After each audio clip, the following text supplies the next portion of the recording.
Dear friends, இந்த இங்கே பார்க்குறீங்க பார்த்தீங்களா, வெண்டிக்காய். இது பூராமே இப்போ நான் பறிச்சிருக்க வெண்டிக்காய் நண்பர்களே. இப்போ தான் எங்கள் மாடி தோட்டத்தில் பாருங்கள், எங்கள் மாடி தோட்டம். அதில் ஒரு 3 கண்டெய்னரில் இந்த யானை வண்டி வச்சுருக்கேன் நண்பர்களே, பச்சை கலரு.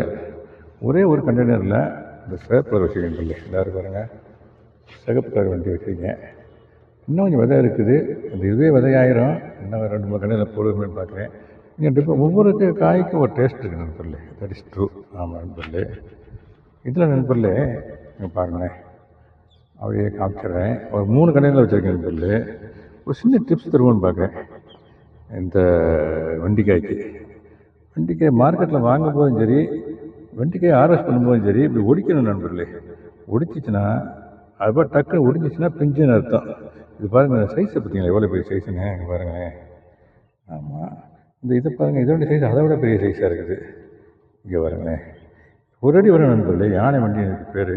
இதையும் ஒடிச்சு பார்த்தோன்னா டக்குன்னு ஒடிஞ்சிச்சின்னா தட் இஸ், அதாவது பிஞ்சுன்னு அர்த்தம்.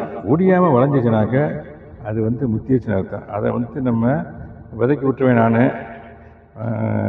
மார்க்கெட்டில் வாங்கும்போது கூட ஒரு சினிமாவில் ஒரு ஏதோ ஒரு படத்தில் ஜோக் ஒன்று வரும்.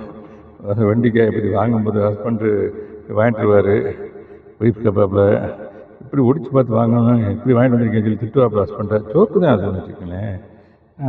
இப்படி ஒடிச்சு பார்த்து வாங்கும்போது இப்படி ஒடிக்கும்போது டக்குன்னு ஒடிஞ்சா பிஞ்சு, ஒடியாமல் இந்த வளர்ச்சி தான். இதை காட்டுறேன் பாருங்களேன், ஒரு எக்ஸாம்பிள், லைவ் எக்ஸாம்பிள். இந்த பாருங்களேன், இந்த சிகப்பு வண்டியை நான் ஒடிக்கிறேன் பாருங்களேன்.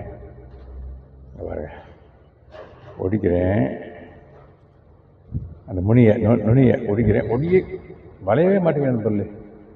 ஆமாம், டக்குன்னு ஒடிஞ்சா பிஞ்சு, ஒடினா முத்திருச்சுன்னு அர்த்தம் நண்பர்களே. வாங்க, வெண்டிக்காய் வாங்குவோம், அதை பார்த்து வாங்க நண்பர்களே. ஆமாம், இந்த பாருங்கள், இந்த 2 வெண்டிக்காய் இந்த என்ன பறிக்கலாம், என்ன அந்த கடையில் தான் இருக்குது, என்ன பறிக்கலை. நீ ஒடிச்சு காட்டுறேன் உங்களுக்கு. இந்த இங்கே டைரெக்டாக ஒடிச்சு காட்டுறேன் பாருங்கள், லைவாக. அங்கே பாருங்க, ஒடிஞ்சிச்சு பார்த்தீங்களா, அது பிஞ்சுன்னு அர்த்தம். இதான் அப்புறம் பறிச்சுக்கிறேன் நண்பர்களே. ஒரு எக்ஸாம்பிளுக்காக தான் விட்டு வச்சுருந்தேன் அப்போயே பறிக்காமல். ஓகே நண்பர்களே, தேங்க்யூ வெரி மச் ஃபார் வாட்சிங். இதெல்லாம் எங்களுடைய டுடேஸ் வெண்டிக்காய் அறுவடைன்றதை சொல்லிவிட்டு இந்த வீடியோ நான் கன்க்ளூட் பண்ணுறேன் நண்பர்களே. தேங்க்யூ வெரி மச் ஃபார் வாட்சிங். Happy gardening. Have a nice day.